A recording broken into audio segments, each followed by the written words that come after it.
Thank you. And thank you for the opportunity to tell my barbershop story. I grew up in Osseo, Wisconsin, small town near Eau Claire, and came from a large family, musical family, and I remember one thing particularly. It was my 10th birthday. I got a brand new cornet, and I couldn't have been happier. I played in the high school band from the 5th grade on, and even in high school we started a dance band. Any of you remember who the Six Fat Dutchmen? They were from New Ulm, Minnesota, and they were our heroes. So we named our dance band the Five Slim Norwegians. And we had fun playing for school dances and so on. I was mainly interested in music and sports in high school. Academics were kind of secondary. After high school, I went to Luther College in Decorah, Iowa. And I went for 2 years, and then I went into service for 2 years, and then I came back for 2 years, and I got my degree in math and science and education. So I was a teacher, and I started teaching in Wisconsin and taught for 5 years, and during those 5 years I spent the summers in graduate school at the University of Wisconsin and got a master's degree in guidance and counseling. And I wanted to go into that on a full-time basis, and so I was looking for jobs, and there was an opening in Two Rivers, Wisconsin, director of guidance at the Two Rivers schools. So I made application, and they accepted me. And so we moved from Fenimore to Two Rivers. And it was Shirley and I, and we didn't have any kids at that time. And the superintendent asked me to meet with the school board early in the year. It was in September. And so I did. And I went to the school board meeting, and the chairman of the board started asking me a bunch of questions. And he said, "Ron, I'm looking at your resume, and I see that you like music and you like to sing. Have you ever sung any barbershop?" And my answer was, well, I sang in a couple of minstrel shows, quartets, at one time, and I'm familiar with barbershopping because my brother is an active barbershopper in a chapter in California. And the guy asking the questions and the chairman of the board turned out to be Joe Schmidt, the tenor of the 1951 International Champion Schmidt Brothers. Wow. So after the meeting, he came up to me and said, "Ron, I'd like you to come with me to the chapter meeting on Tuesday nights. We meet Tuesdays at 7 o'clock. I'll pick you up at 6:45. And so how do you say no to that, you know? So we went. His brother Paul directed the chorus, and it was a kind of a new chapter, just getting started. And the Schmidts kind of took me under their wing, and I got to go with them to some shows. And one time we got to fly to Holland, Michigan, to their chapter show, and we flew across from Manitowoc to Holland, Michigan, and went to the show there. And at the afterglow, I got to sit and got to know Bill Diekema.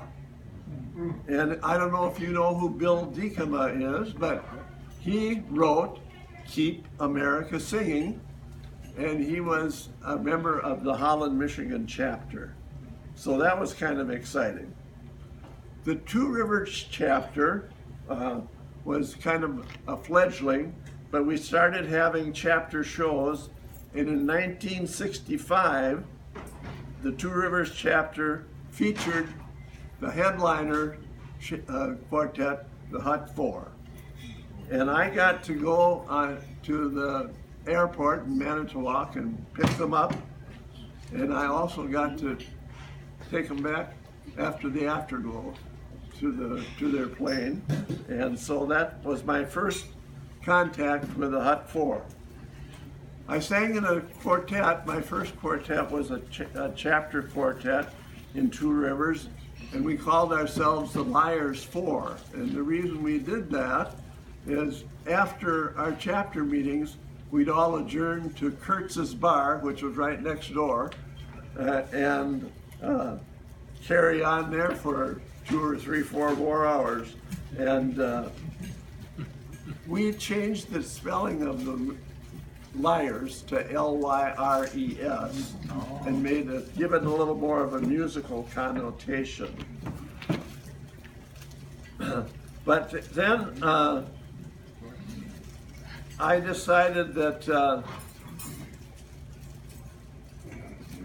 I wanted to look for a job that was at the college level, and there was an opening at a school. They were expanding the community college system in Minnesota, and so I interviewed for a job at North Hennepin Community College, which was located at that time in Osseo, Minnesota. So I'm from Osseo, Wisconsin to Osseo, Minnesota, and the college there was in temporary headquarters at the old junior high school, and then they moved in about a couple of years to their new facilities in Brooklyn Park.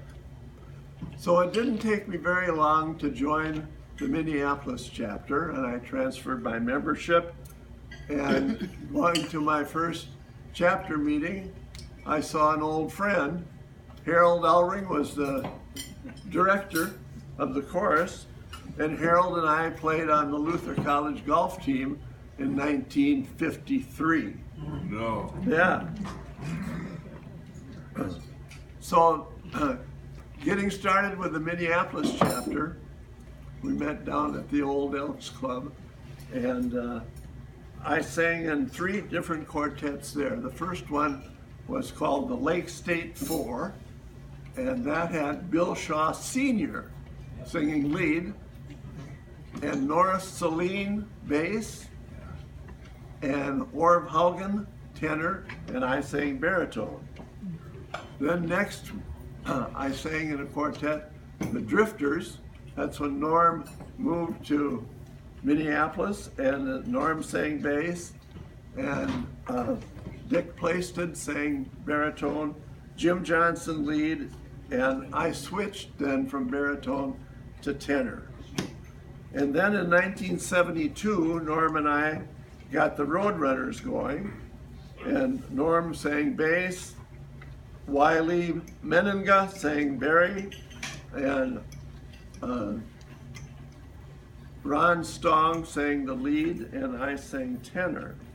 And we did something very unusual, and that was we won the district contest our first time out, which surprised everybody and us even more. I remember that they called on us to sing an encore number after having won, and we were all so shook up we couldn't even take the pitch.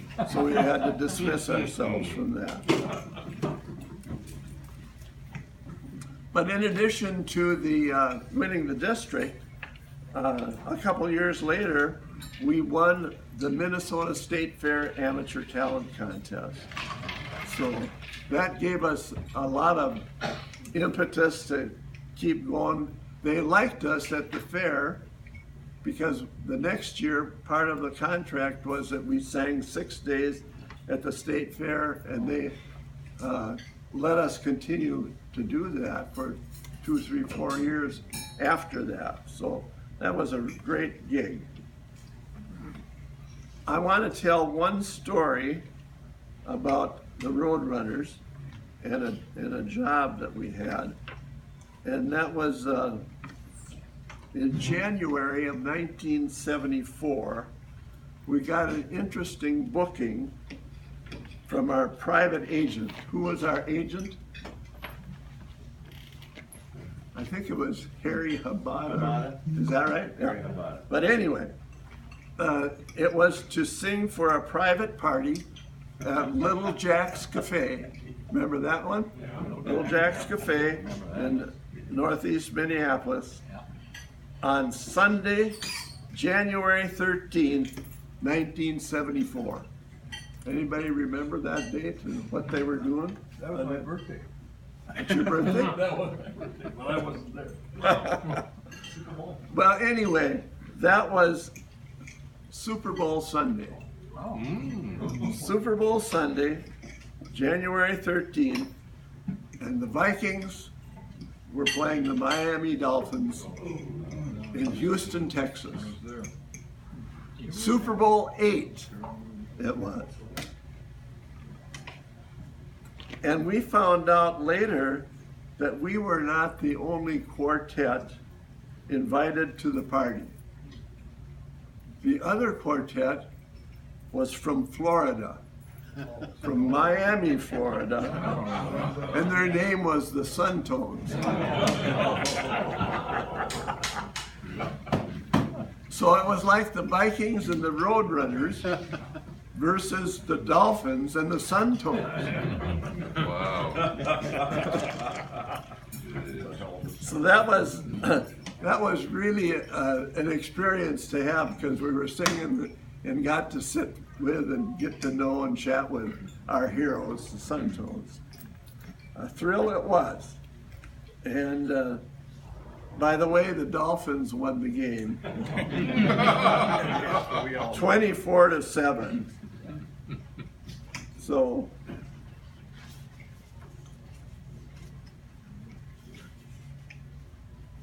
there were lots of stories about the Roadrunners. I retired from that quartet in about 1978. There were so many weekends tied up. We needed more time with my two sons, Jay and Eric, and my wife, Shirley. So I took a break from quartet singing for about 6 years. And then in 1984, I got a phone call from Bob Dykstra. He said the spring convention and contest is going to be in Appleton, and they're having something different this year. They're having a comedy quartet contest, and we're thinking of getting a little comedy quartet together, and with John Hanson, myself, Wes Hattlestead, and if you're interested, we could have a couple rehearsals and then drive over and enter the contest. So we did. Most of the time was spent on the drive from Minneapolis to Appleton in talking about what we're going to name the quartet. And that eventually that turned out to be the birth of the Salty Dogs. And it was a contest that we won, but so did everybody else. All the quartets entered were winners. And it started a great experience for me of about 15 or 16 years singing with the Salty Dogs.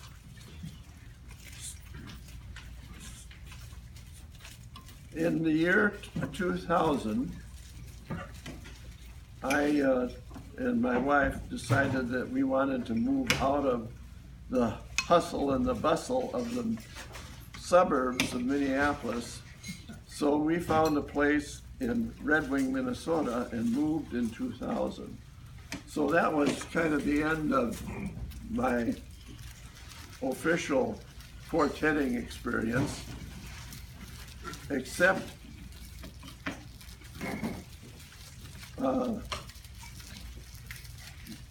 we did have some quartetting in what we call the Dream Quartet.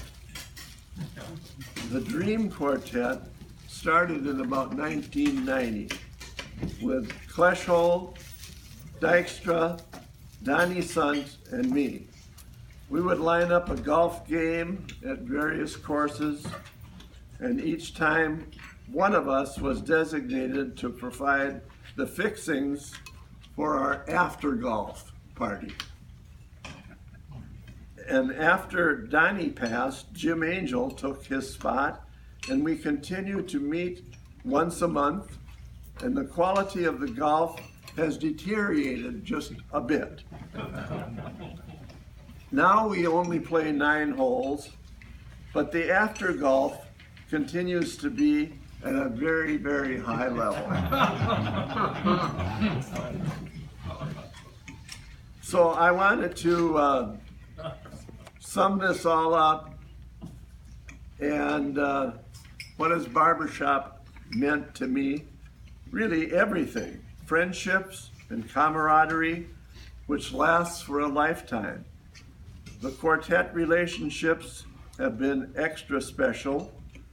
It is tough to lose your close friends like Wes from the Dogs, Wiley from the Roadrunners, Plaisted from the Drifters, and Sunt or Barry from the first Dream Quartet. Seems strange. All those guys were baritones.